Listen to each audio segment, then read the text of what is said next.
It is official. Grace Beyer has done it. UHSP can celebrate officially now. Beyer now the all-time leading scorer in women's basketball history in the NAIA. And congratulations to her. Big time shout out to Grace Beyer. She did it. And what a fantastic person. What a fantastic teammate.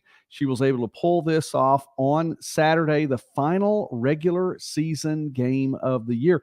And the good thing for her and for her teammates, she has the opportunity to add to it. Let's talk about what Beyer did really quickly here on Midwest Sports Net. If you are watching tonight, especially if you're watching us live, let us know from where you are watching. And would also like to know, if we are going through the evening, if there is a sports story that we've missed in small college sports, because we talk about small college sports and more throughout the Midwest and beyond. Let me know, specifically Division II and the NAIA. Grace Beyer put 40 minutes on the court, and she put up 32 points. That puts her total now for her career in the NAIA to 3,874. Two big games this week, and both of them home, so she was able to celebrate with her home crowd. I know they were very appreciative. And not only that, but they're going to get to play in the American Midwest Conference Tournament. Beyer with 32 points, 4 boards, 6 assists. So she actually was accountable for, or accounted for, if you will, at least 12 more points. So that's a grand total of 44 right there. 2 steals, and she was 8 for 8 from the free throw line. She made a three-pointer to get it done. We'll talk about that a little bit more as we go on along. But again, she's not finished, and it's a great night for her. So Samantha Matthews, 39 minutes. She has 23 points, 5 boards, 5 assists. Elizabeth Olenak, 39 minutes, 22 points, 9 rebounds, almost got the double-double there, and 4 assists as well. This was a big-time night for UHSP, or afternoon. It was 1 o'clock tip time. Big time afternoon for the Eutectics, at least for the three-point line. Beyer's three-pointer was huge because that's what put her over the mark. She had tied herself with Miriam Samuel Walker, 3,855, hit a three-pointer. She's able to take the lead officially, and again, she's continued to add to that point total. But how about this? Beyer was 6 for 12 from outside the arc. Matthews, 7 for 19 outside the arc. Olenak, 6 for 12 outside the arc. And the team combined to go 20 of 48 from the three-point line, 41.7% on the day. It's a fantastic number. It set a school record for three-pointers made as a team. So it was a big-time day for the Eutectics. They're now the number 4 seed in the AMC tournament. They're going to take on number 5 seed Missouri Baptist. That will be on, I believe, on Thursday or Friday. We'll be able to get back to you on that one too. These two teams split during the regular season, but again, props to the Eutectics. Big game, big moment. Props to Grace Beyer, and we hope to get a chance to visit with her again here on the channel. I think that would be really cool. Moving along, another big game for yesterday, and we're going to be talking about games throughout the week gone past. Sorry we didn't get to see you last night, so we'll talk about some Saturday games specifically, and a couple more things that happened through the week in small college sports. The big game, a top 5 matchup between the number 2 team and the number 4 team in the country in the NAIA and women's basketball. And this matchup went again this season to Marian. Indiana Wesleyan. Marian comes away with a 68-65 victory. The Knights are now 26-1 overall and 18-0 in Crossroads League play. Now, this means the 10th conference title for Marian overall for the program, and the second time they've made it through the Crossroads League with an undefeated record. 18-0, big-time win, 25th consecutive win on the season. Marian, well, they're headed to Sioux City. They'll have the opportunity to get to Sioux City, but you have to think they're going to be in good position to make it to that part of the tournament. Up 58-53, and then up 64-59 before Indiana Wesleyan went on a 6-point run to take a 65-64 lead. That would be the last time that Indiana Wesleyan would score, as Tamia Perriman, with the game-winning shot around 2 minutes left, able to put points on the board, had our team up 66-65, went back and forth. Indiana Wesleyan to inbound the ball with less than 10 seconds remaining. An opportunity, down just one, and Tamia Perriman once again gets the steal, takes it to the other end, pretty much seals the game, has the last 4 points of the game, 68-65. That is the final, and Marian with the victory. By the way, Perriman on the day, 15 points, 6 boards, 3 assists, 2 steals, and a block, rounding out a great stat line for her. Marian coming away with the victory. Let's move on. We'll stay with NAIA women's basketball for a moment, and we head out to the Frontier Conference, where Montana Western came away with a 13-point victory, 86-73 over Rocky Mountain. Jordan Sweeney with the big day on Saturday, had a career high and a program high for the Bulldogs, 43 points in the win. She also surpassed the 1,000-point mark with her point total for the day. And she had 4 rebounds and 4 assists to go with it. So big day for Jordan Sweeney, 43 points. She now in the 1,000-point club, along with her teammate Shani Mack, who joined the 1,000-point club a little bit earlier this season. Also, and this was a pretty interesting number, and I trust Lindsey Branch, the sports information director out at UMW. So check out this number. This is the 100th victory for Montana Western over Rocky Mountain since 1971. Now, I can tell you personally that 1971 was a very good year. I'm a 1971 model myself, so I know that, and having been born in January, already hit that birthday for this year. That was just 53 years ago. 53 years ago. 100 wins in 53 seasons. Now, you could be talking about conference tournaments on top of that. There could be some 3-time during the season opportunities for these two teams to play each other. But you're talking about an average of just less than 2 wins against this opponent, this same opponent, for the last 53 years. That's a big number. It's also the 7th consecutive time, which that tracks if you're going to put those kind of numbers up there, the 7th consecutive win for UMW over Rocky Mountain in a row. So big time victory. Montana Western heads into the Frontier Conference tournament as the number 3 seed. They'll play a little bit later on this week. One more in NAI women's basketball. How about this one? Stevens hits the century mark yesterday, and the Stars, one of 2 NAI teams there in Columbia, well, they come away with a victory, 100-52 over Harris Stowe.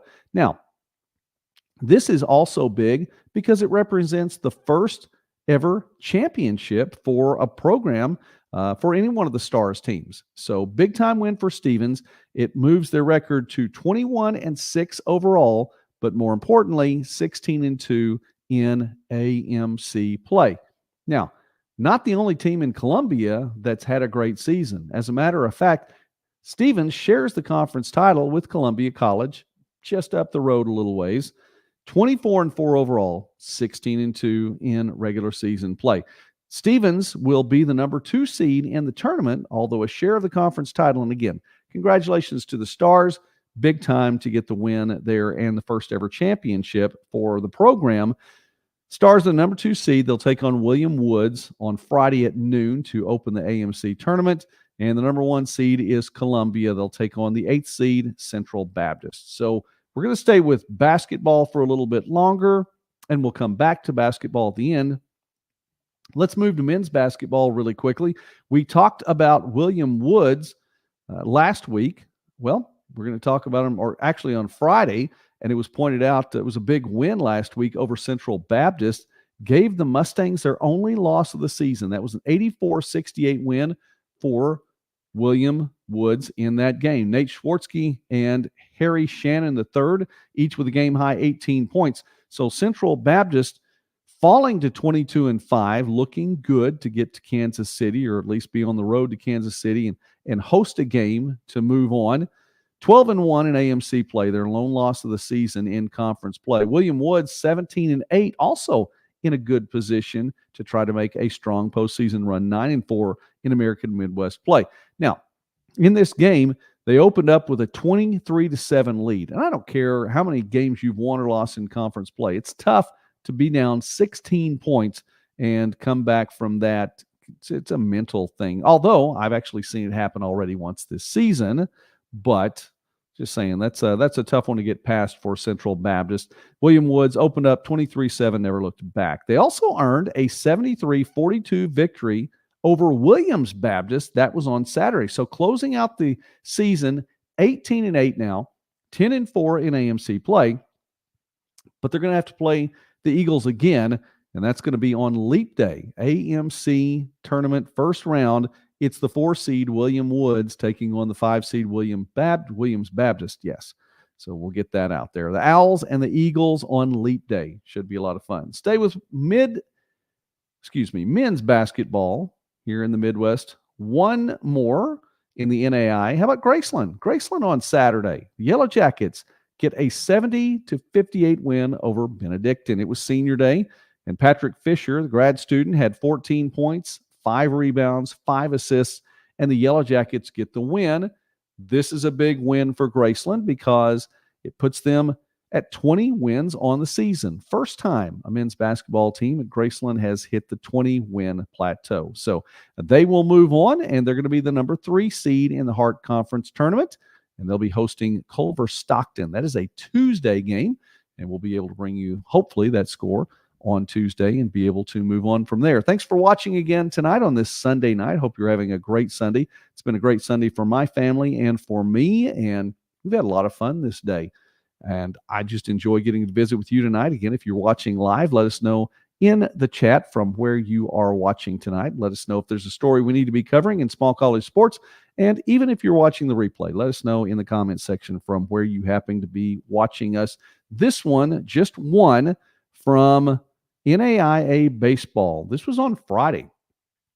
Indiana South Bend, 15, Rio Grande, and yes, that is how it's pronounced. Now, I live in Oklahoma. I was born in Texas, and it is a struggle for me to say Rio Grande. It just is. But Rio Grande, 12. All right, 15-12, Indiana South Bend. Final in 11 innings. South Bend moved to 2-4 on the season with the win. Logan Smith with the big day. How about this? 6 for 6, had 2 home runs, 5 RBIs, had a stolen base, 4 runs scored in the game, had a home run to open the game, had the game-tying home run in the 9th to be able to send it into extra innings, and then he's able to get the game-winning run off a stolen base at second, but then there was an error, throw to third, an error, throwing home, an error, and an unearned run. Doesn't matter, though, because Smith's going to go on in for the score, and that really was the final run of the game. I say wasn't the go-ahead run because it was a 15-12 game. That in the top of the 11th. 2 runs had scored already. That was the final run of the game. Proved to be the insurance. 15-12, Indiana South Bend over Rio Grande. And that was an 11-inning game. But props to Logan Smith. Big day for Logan Smith. Let's move along. Let's stay on a diamond, a little bit different diamond down now as we move over to NAIA softball. Big day for Grandview. 15-1 over Warner. 11-0 over Warner. Jessica Waljasper, 2 for 4 on the day. 2 home runs and 5 RBIs. So we need to get a little NAIA softball in there as well. Let's bring it back to basketball for a moment. We head to Division II with this one. And Central Oklahoma gets the win over Northeastern State. Now, that's a rivalry game in the MIAA. And Central Oklahoma with that 6-point win, it allows Coach Bob Hoffman to hit the 700-win plateau. Props to Coach Hoffman for that. Had a chance to visit with him before here on the channel, and just a fantastic gentleman, somebody that's really enjoyable to get to visit with. 88 games as a women's basketball coach in college, and 88 games, more than 88 games, 88 wins, and then 612 wins on the men's side as a college basketball coach. He's been at UCO since August of 2019. And I remember getting to visit with him not long after that. I mean, you come into a program at the start of the semester where you're going to be playing in just 3 months or less. That's a bit of a challenge. He took that on, able to make it on through the COVID season, and then moving on to where we are right now. 78-71 Excuse me, 74-68. I want to bring up that 78-71 score here in just a moment because that one I do remember. Now, Coach Hoffman hasn't been at UCO the entire time. Started his college coaching career at Southern Nazarene. He was the women's basketball coach there. Talked about that. 88 wins there. He then went to Oklahoma Baptist University, to Texas Pan Am. And some of you all may remember his time as the coach in Georgia at Mercer University. And I remember that big time because it was 10 years ago this March in which a number 14 seeded Mercer took down the number 3 seed Duke. That's right. Mercer over Duke in the NCAA men's basketball tournament Division I. Coach Bob Hoffman was at the helm for that one. It was a 78-71 final. That was a big win, probably the biggest win in Mercer basketball history. And I do remember that one. And so that will move us on in. By the way, congratulations to Coach Hoffman. Props to him hitting that 700 win plateau. That is a huge, huge number, and he does deserve it. So that brings us on as we move on right here back to Division I. Now, we rarely talk about Division I here. We do some, but we don't all the time. We try to keep it to Division II and talking about NAIA sports as well. And we do move around some, but I think it does warrant mention because you talk about Duke basketball, and we did hear, I'm not a Duke basketball fan. I'm just not. And I celebrated. I mean, I admit that I celebrated when Mercer beat Duke, not because I cared that much about the Bears, but they beat Duke. And so that was always fun. And sometimes they're just teams you don't like. There are teams you cheer for. There are teams that you support, teams that you back up. And then there are teams that it doesn't matter. You're not ever going to celebrate with them at all. I have not celebrated a Duke win. I don't think, well, no, ever. And I'll tell you why. I can go back to 1986. And yes, it's no shock that I was around in 1986, but I was a teenager. And in March of 1986, it's the only time that I ever cheered for Duke in a basketball game. Didn't really care one way or the other. They were taking on Louisville in the NCAA championship game. Didn't have a problem with Louisville. Purvis Ellison, great player, takes them on to the victory. Coach Denny Crum at the time there for Louisville. They get the national championship. Big win in 1986. I just remember that Duke team, and there were seniors on that Duke team, like Tommy Amaker, I think, was a junior. Was he a junior? Maybe a junior. Mark Allery was a senior. Johnny Dawkins was a senior. Jay Bilas was a senior. And I think Henderson was a senior that year as well. Amaker, I think, was a junior that year. But I just remember that game, and it was a fun game. Louisville comes away with a victory. Only time ever that I have ever, and I cannot stress this enough, ever cheered for Duke in a game. Haven't since then. They had a couple of freshmen on that team. Danny Ferry was one of them. Quinn Snyder was one of them. And from that point on, and then you get into like Bobby Hurley and Christian Leitner after that. Did like Grant Hill, but Ala Abdelnabi, and the list goes on. And the names of Duke guards from this point as you go on down. I mean, these are guys that are just meant to be cast as villains. And so not a Duke fan. I'll go back, though. I did like these players that I mentioned at the beginning. Amaker, Allery, Dawkins, Henderson, Bilas. Jay Bilas is someone who has been around. He's an intelligent person, a very intelligent person. I think he comes across as arrogant on a regular basis, and he's difficult to listen to because of the arrogance with which he comes across. But still, an intelligent person, and has some fairly wise things to say about the NCAA and the way that basketball is handled there. And as much as I hate to agree with someone from Duke, and as much as I hate to agree with someone that I think comes across as arrogant, Jay Bilas is right. Jay Bilas got on TV yesterday and talked about the fact that the NCAA, and I'm gonna get this quote correctly, never underestimate the NCAA's capacity to do something stupid. And if they did this, It would be profoundly stupid. What is that? Expanding the men's basketball tournament to 96 teams. Now, I'm assuming the men's basketball tournament only. I'm sure the women's basketball tournament might get to that point, but the women's basketball tournament's still at 64, where the men's basketball tournament is at 68.